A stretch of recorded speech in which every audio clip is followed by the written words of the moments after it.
Elhamdülillahi Rabbil alemin. Ve salatu ve selamu ala nebiyyina Muhammed ve ala alihi ve ashabihi ecmain. 33. hadis 40 hadis kitabının. An İbn Abbas radıyallahu ta'ala anhuma anna Resulullah sallallahu aleyhi ve sellem kal لو يؤتى الناس بدعواهم لادعى رجال أموال قوم ودماءهم لكن البينة على المدعي واليمين على من أنكر. İbn Abbas radıyallahu anhu qavarlap Allah'ın elçisi sallallahu aleyhi ve sellem aytты. Ләу юътан насу бидауахум. Егер адамдардын талап кылганына, доолуганына карап эле сураганы бериле бере турган болсо, анда алар элдин мүлкү менен кандарында доолоп алышмак. Же доолап киришмек. Бирок доо кылуучу, талап кылуучу, доо кылуучу далил алып келиш керек, ал эми актануучу касам ичиш керек. Бул хадис Байхакиде келген. Бул чындыгында эле улуу хадис. Бул жанагы эки арыздашкандардын сотко барганда бирөөнү айыптап, наразы болуп, доочу деп келет да, менин велосипедим урдуп алды, же машинамды тартып алды, же жеримди жазып алды. Кыскасы бирөөнү айыптап келет да, ушуну менин мүлкүмдү алып бериңиз, же мындай кылды, тигиндей кылды деп арызданат сотко. Анан ушул адамдардын арызданганына эле, койгон доолорун эле далили жок карабай эле бере берген болсо, анда эмне болмок? Кудай сактасын, жер бетинде башкаламандык, биринин акчасын бири тартып алмай, бирөө байкуш болуп көрүнөт, бирөө аябай кооз сүйлөйт. Ушундай сүйлөгөнүн көрсөң, чын эле ошондой кылып көргөзүп берет да кебетесин. Ошон үчүн шариатта мына кандай доо коюп келсе дагы, арызданып келсе дагы далили болуш керек. Мейли көөлөрү мен болобу, кагаз жүзүндө болобу, видеого тарткан болобу, кошунасы айтса, бул мындай, же мунумду алган жек, бул мага карыз десе, ошо карызын тастаган маалымат болуш керек. Анан экинчи тарапта эмне кылат? Ал ант ичет. Же ант ичкенге чейин же моюн алат, моюн алса бүттү маселе. Эгер жок десе, анда ал ант ичет. Мына ушул арыздашкандардын ортосунда, доо коюучунун менен бирөөнү айыптаган ортосундагы соттогу көп маселелерде адамдардын ортосунда чече турган эрежелерге кайтат. Мына ошон үчүн айтты пайгамбар алейхиссалату вассалам: "Лау юътан насу бидауахум ай бима яддаун."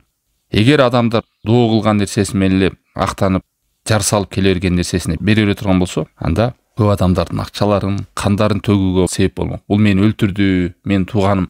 Мисалы элестетиңиз, бирөөнүн өзүнүн тууганы өлүп төшөктө жаткан, анан ушул киши зыярат кылып кетти эле, ушул эле уу берип өлтүрүп койду десе. Анда далили жок боло турган болсо эмне кылат? Анда тигини өлтүрдү деп аны да өлтүрүш керек болот. Ошентип кан бири-бирин кууп, жалган күбөлөр, жалган сөздөр, далилсиз нерселер менен бири-биринин акчасын тартып алып, бир байды көрүп эле, бул мага карыз болчу, убагында 10 жыл мурун карызымды алып бербей жүрөт десе, анын туугандары бар басып ала турган болсо, үйүн барып нерсени тартып ала турган болсо, көчөдөн сизге бирөө келип айыптаса, бул жер меники болчу чындыгында десе, эмне дейсиз? Кана кагазың барбы дейт адамдар. Мына фитрат менен деле билет. Эмне далилиң бар, эмне күбөң бар, эмне кагазың бар деп баары сурайт. Мына ушул нерсени пайгамбар алейхиссалату вассалам эреже кылып үммөткө калтырып кеткен.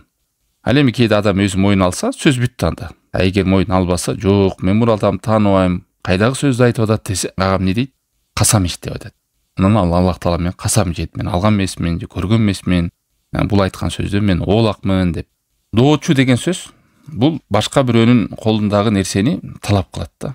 Ошентип сотко барат. Анан сот экөөнү тең чакырып сурак кылат. Биринчиден ушул доо коюп келген доочудан сурайт.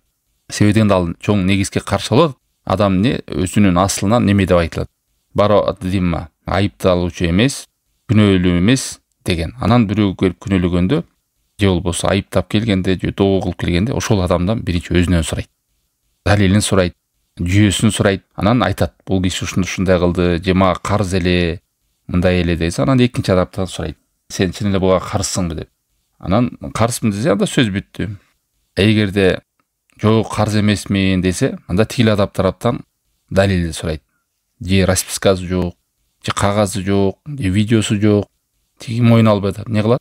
Эч далил жок болсо, анда тигил адам жок, мен карыз эмесмин, берген эмесмин десе, ал адамдан сот эмнени сурайт? Ошол касам ичет, ант ичет. Мен бул адамды тааныбайм, же билбейм, алган эмесмин. Бизде жана ушул нерсени ант иштесе жана ширк сөздөр аралашып кеткен. Нан урсун, кара түн урсун, ак дасторкондо отурам, караңгы түйдүндө отурам, ыйык күндө турам го, ушундай көпчүлүк жерде ардактуу урматтуу адамдардын алдында отурам, кантип калп айтайын деп. Ушунун баары ант туугандар. Муну эске алыш керек да. Ак жолдо, куттуу жолдо баратам го деп. Ант деген сиз ошол ыйык нерсе менен өзүңүздөгү нерсени далилдейин, сөздү кубаттайын деп атасыз да. Бирок антта мусулман адам ким менен антыш керек? Алла Таала менен антыш керек.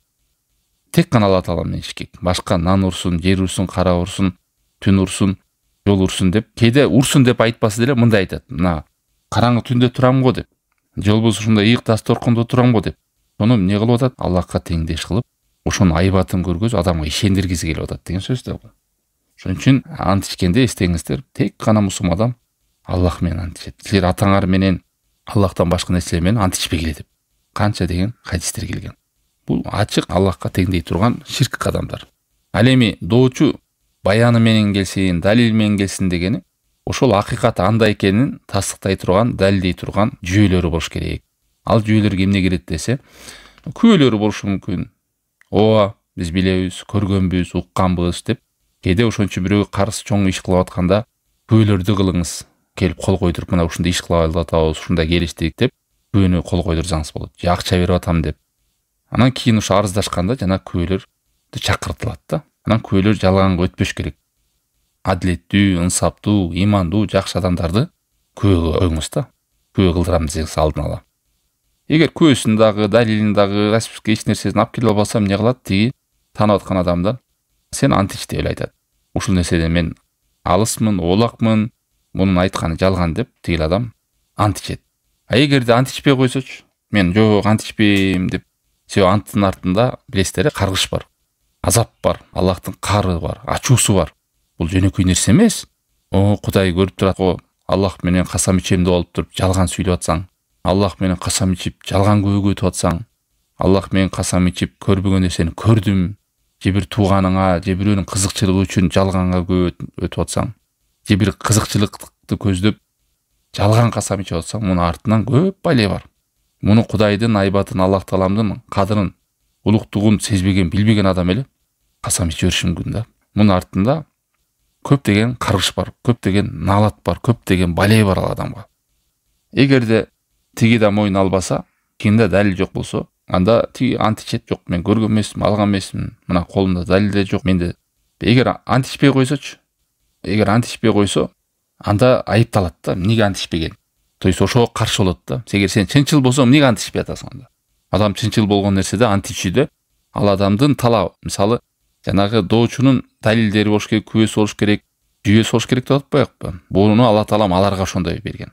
Сени айыптап келсе, сен ачык, айкын ал нерседен оолак болсоң, коркпой эле кой, ант ич. Аллах менен касам ичем, биллахи валлахи таллахи дейсиң дагы, мен мындан оолак алган эмесмин, же көргөн эмесмин, берген эмесмин, же бул адам тааныбайм. Мына ошондой нерседе болсоң, коркпой эле ант иче бер.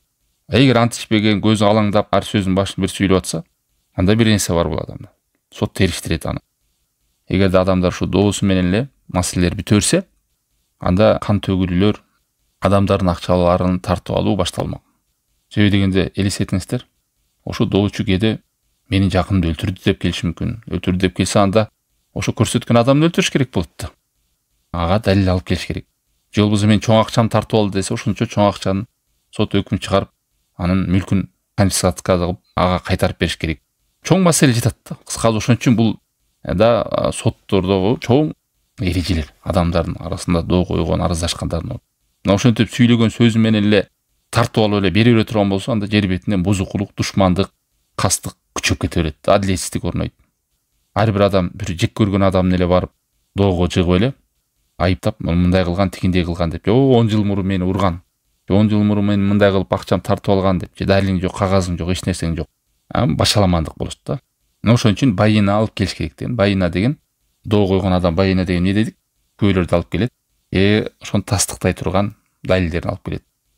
Бүгүнкү күндө видеосу бар, расписка бар, күбө бар, ишип жолу көп. Эгер ошол чындык болсо, келишимдери бар дегендей, анда сот ошону карап чечет. Эгер алып келе албаса, эч байынам жок, далилим жок десе, анда сөзү куру да. Аны сот карабайт, арызданып келсе деле элестетиңиз. Же болбосо экинчи тарапты чакырып, эгер ал бир эле учурда ооба чын десе, далили жок болсо да чын, мына айткан сөзү чындык, ошондой эле десе, анда сөз бүттү. Себеби эмне кылып атат? Айыпталып аткан адам өзү мойнуна алып атат. Эгер мойнуна албаса, анда не кылат? Ант иштирет. Мен мындан олакмын деп. Ошо менен маселе бүтөт. Бул жерде да Алла Тааланын ырайы менен мына шариятыбыз толук эч нерсеге, бирөөнүн пикирине, оюна, жаңы бир сунуштарга, пикирге муктаж эмес. Бүт нерсе чечилип калган. Бүт нерсени пайгамбар алейхиссалату вассалам бизге көрсөтүп берген. Анан бул хадиске тиешелүү практикалык же бир эрежелер, айрым пайдалар. Шейхтин сөзү бул жерден бүттү. Биз билдик. Биринчиден негиздерди алайлы ушудан. Доочунун сөзү далилсиз кабыл албайт экенин билдик. Кайсыр адам доо келсе далил болуш керек. Ал эми танган адам, жок деген адамдын эмнеси болуш керек? Ант берет. Ошол экөөнүн тең куралы бар. Сенин куралың сөзүң сөз болот качан далилиң болсо бир нерсеге. Ал эми тиги мойнуна албаган адамдын куралы эмне болот? Аныкы ант болот. Мен велосипедим урдады десе, күйөөңдү алып келишиң керек. Велосипед сеники экенине далилдерин алып келесиң. Мен бирөөгө карыз бердим десе, ага да кагаз далилдерин алып келиш керек. Кошунам карыз мындай деп келсе, бул жер меники десе эмне кылыш керек? Ошо жердин тастаган документтерин алып келишиң керек. Ушундай. Кыскасы бул биринчи эрежеде билдик, далилсиз доо кылган адамдын сөзү кабыл алынбайт. Экинчиден, кан менен мал мүлктү сактоо шариаттын негизги максаты. Билесиздер, 5 негизги нерсе бар. Шарият ушул нерсени сактайт. Адамдын дини, жаны, аброю, каны да кирет жан дегенде. Анан мал мүлкү. Ошонун биринде шарият ушуну сактап келген мо эреже менен. Элестетиңиз, сиздин малыңыз сакталат ушу менен, үйүңүз сакталат, аброюңуз сакталат. Эгер далил жок эле соттор бере турган болсо, анда башаламан болмок да. Эгер адамдардын доолору менен далилсиз кабыл алынса, айрымдар башкалардын канын, жанын, мүлкүн доолоп алышмак деп асарларда көп келген. Элестетиңиз, жаңа жогоруда айткандай, бирөө канын өлтүр десе, аны өлтүрө берсе, эгер бирөөнү мага карыз десе, анын мүлкүн барып тартып ала турган болсо, элестетиңиз, бирөөнүн атасы өтүп кеткен, балдарына келип атат, бирөө келип, могу жер меники болчу десе, балдар мураскорлордун жеринде. Просто атаңыз өтүп кетти деп. Мына ушул нерселер баары сакталып, адамдын аброю, каны, малы, жаны, бүт нерселерди шарият коргоп келген. Анан коргой турган ушу куралдар бар, жогоруда айткандай. Үчүнчү нерсе, адамдын негизинен мойнунда күнөөсүз жана таза деп билинет да. Күмөн нерсе менен адам айыпталбайт. Монун кебетеси, сүйлөгөн сөзү, жүрүм туруму болуп атат, ушул эле урдады деп көчөдөн бирөөнү кармап келип эле айыптабайсыз. Ачык күндү кандай айды көрсөңүз, ошондой ачык айкын далил болуш керек. Күмөн нерсе менен, ошончо айтат, күмөн нерсе ачык айкын нерсени жое албайт. Ким бир адам уурулукка айыпталса, далил жокпу, ал күнөөсүз бойдон кала берет. Ага уурдады деген далилиңиз керек. Бирөөгө карыз деп аткан болсо, далил жок болсо, ал карыз деп саналбайт. Бирөөнү зынага айыпталып атса, бул ушу зына кылды, мындай кылды дегенсе, анда 4 күбөнү алып келиш керек. Алып келе албасаңыз, сиз айыптаган, сиз дагы жазаланасыз анда. Фасык бойдон калып. Ушул бул жөнөкөй нерсе эмес. Себеби адамдын табиятынан ал күнөөсүз бул нерседен олак деп саналат. Анан күнөөлүү кылыш үчүн, айыптуу кылыш үчүн ачык айкын далилиңиз болуш керек деген сөз. Андан кийинки дагы ошол талап кылып, доомат кылган адамдын далил келтириши милдеттүү дедикпи? Бул киши бирөөнүн эле машинасын мен машинам тартып алган десе, анда да келишимди ошол машина сизге жазылганбы, тасталым алып келиш керек. Кошуна $1000 бергем, айыл кечен бербей атат десе, дагы ошол далилдериңиз керек болот. Же ал адам өзү мойнуна алат. Бир компанияда иштедим эле, мен айлыгым бербей атат десе, кур сөздөр жарабайт. Бүт буга эмне кылыш керек? Ачык айкын жүйөңүз болуш керек деген сөз да. Ушундай. Баягы мисалдар менен кээ бир эрежелер аныкталат дейт го, ачыкталат деп. 5-чиден ант берүүчү доого каршы чыкканда милдети да. Ант бериш керек. Мисалы бирөө сизди доомат кылып, кур доомат деп коет, кылып атса, сиз андан оолак болсоңуз, анда сиздин куралыңыз эмне болот? Ант болот. Урдаган эмесмин, алган эмесмин, берген эмесмин деп. Эгер ошо анык болсо, сиз коркпой эле ант ичесиз. Бул сизге доо кылып келген адамга макул эмес. Жалган күбө болуп калса, жалган кур доомат болуп калса, коркпой эле ант ичесиз. Андан кийинки дагы бул хадиске тиешелүү сот өкүмү, өкүм чыгарарда ичкиге карабайт, сырткы көрүнүшкө карайт. Сырткы көрүнүш, ошо сүйлөгөн сөзүнө, анан бул жөн эле мойнуна алып койду, ана жөн эле алдым деп койду, ичинде башка болчу деп антип айтылбайт. Мойнуна алып ачык айтып атса, так ошондой өкүм жүрөт.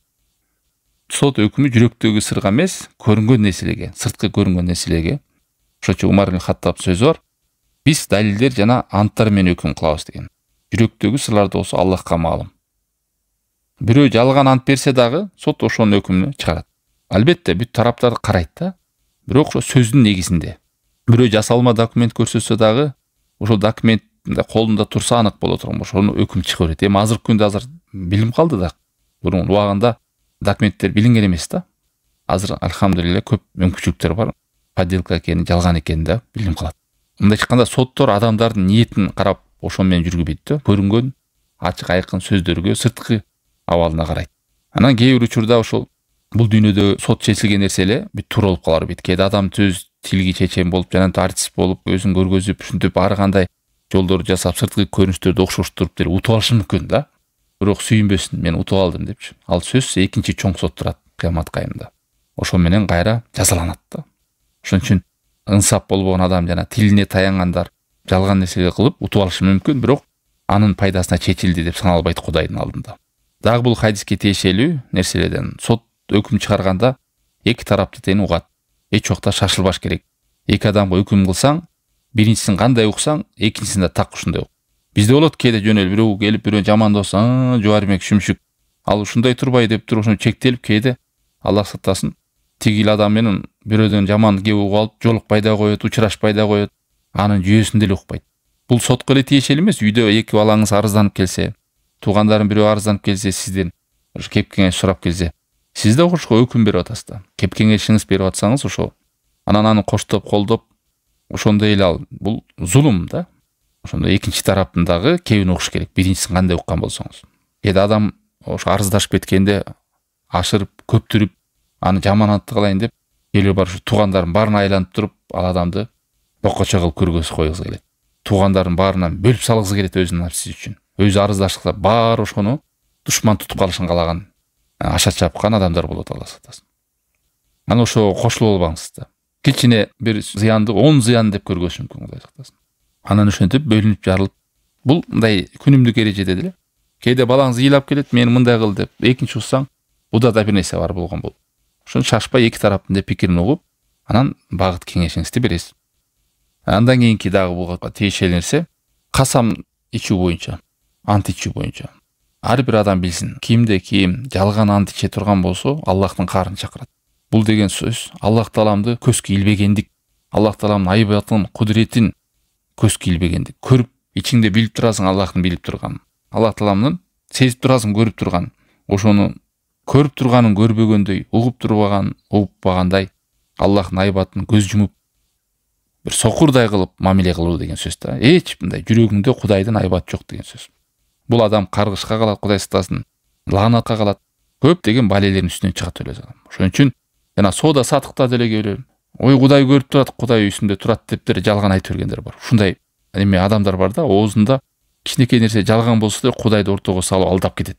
Адам колдон келишинче өзүнүн сөзү менен, уадасы менен, жакшы мамилеси менен ант ичпей эле таанылат адамдарда мамиле. Анан бул ант деген жөнөй эле ойчук эмес, каждый бир кичинекей нерсеңе ант иче берсең, бул Кудайды урматтабаганың, айбаттап, даңктабаганыңан кабар берет. Майда чүйдө нерсеге деле ант иче берип, Аллахты ортого сала бергениң. Келе ушинтип намазын ортого салат, өзүн мен Кудайга жакынмын го деп, ушинтип канча деген азыркы күндө аферисттер мына ушундай нерселерди колдонот. Анан бул жана арыздашып, такыр сизди дооматка жыгып, сиздин жүйөңүз жок. Анан ошолду кезде мына сиз ант ичесиз. Ошону ишендириш үчүн. Ушул нерсени мен оолакмын деп. Бул оюнчук эмес да. Жалган ант иче берип анан тилинде жана ар бир кайталанма сөздөй кылып эле айта бербесин. Андан кийинки бул хадиске тиешелүү дагы сот өкүм жүрүүдөгү эң негизги нерсе адилеттүүлүк. Мына ушул адилеттүүлүктүн негизинен ушинтип далил алып келип, күбө алып келип, тиги доомат койгон адамдын жүйөлөрүн алып келиш керек. Бул дагы айыпталып кыйналбасын, тигил адам дагы кыйналбасын, бирин-биринкин кур эле тартып албасын деген нерселер да бар. Ушунун баардыгы адилеттүүлүк негизинде. Сот өкүмдү адилеттүүлүк менен чыгарыш керек. Жана ант иштергендиги, сот бирөөгө кыйкырып сүйлөп, экинчисине жумшак сүйлөп, байга тартып кедейди неме кылып кое турган болсо, ушунун баардыгы кыямат кайымда. Ошон үчүн соттордун өкүмдөрү, соттордун сурактары оор, чоң жоопкерчиликтери чоң болот, Кудай сактасын. Ал эми адилеттүүлүк кылгандарды дагы макталган чоң улуу хадистер келген булардын. Адилеттүүлүктө өкүм жүргүзгөн адамдардын абалдары. Эки тарапка чейин сөздү тең бериш керек, убакыт бериш керек, эки тарапка чейин кулак төшөш керек, бир жакка тартпаш керек. Ал эми элестетиңиздер, акча алып алып бир жактын талабын талашкан сот болсо кандай болот? Акчаны алып алып жалган күбөгө өткөн адамдын абалы кандай болот? Жалган бир кызыкчылыктын үстүндө акчаны алып жана жалган күбөгө өтүп, жалган ант ичкен адам кандай болот? Алла сактасын. Ошон үчүн зулум, мунун баары зулумду четке кагып, адилеттикти орнотуудагы эрежелер. Жөн эле бир жар салып сүйлөп келсең эле ишкең жүрөр бет деген сөз эмес. Анан дагы бир айтып коючу маселе, ошол кайсы бир адам ушун сөзгө бар, подделка документтер даярдап келип алып, анан утуп соттон утуп алгандар болот. Анан кол чаап сүйүнүп кетишет да. Билет өзүнүн жалган экенин, бирок эң негизи соттон утуп алдым дейт да. Алла сактасын, бул Аллах Тааланын тозогунан, акыреттеги тозогунан бир бурчун утуп алганы болуп саналат да, өзү үчүн. Бирөөнүн жерин тартып алып, ошентип күчтүү юристтерди жалдап алып, арам нерсени менен жеңип алдым деп сүйүнгөндөр бар. Экинчи тарап байкуштар ошол зулумга чегип, андай немелерге жок, мүмкүнчүлүктөрү жок, утулуп калат кээ бир адамдар ушун. Себеби айтпадык, соттор сырт менен карап эле өкүм кылат. Документи бар, эмеси бар, күбөсү бар, тияк бар, бул бар. Иш кылып баарын даярдап туруп, утуп да кетиши мүмкүн да, ошондой абал. Жеге бирөөнүн сөзү чечен болот илгери убакытта. Ошон үчүн пайгамбар алейхиссалам не деген? Катуу эскерткен да. Менин кимге чечип берген болсом, ал уттуу болуп санала бербейт. Акыретте ал адамга дагы өзүнчө сурак жүрөт. Ошон үчүн силер ынсаптуу сүйлөгөндө ачык, так, анык болуш керек да. Кооздоп, апыртып, көбүртүп бир адам өзүн байкуш кылып туруп утуп албаш керек. Ошондой эле бул хадиске тиешелүү өкүмдөр бир күмөндүү жагдайлар менен, шектер менен таянып чыгарылбайт. Ачык, айкын далилдер менен таянып чыгарыш керек. Ушундай эки тараптагы арыздашуудагы доомат коюп келген адамдарга эреже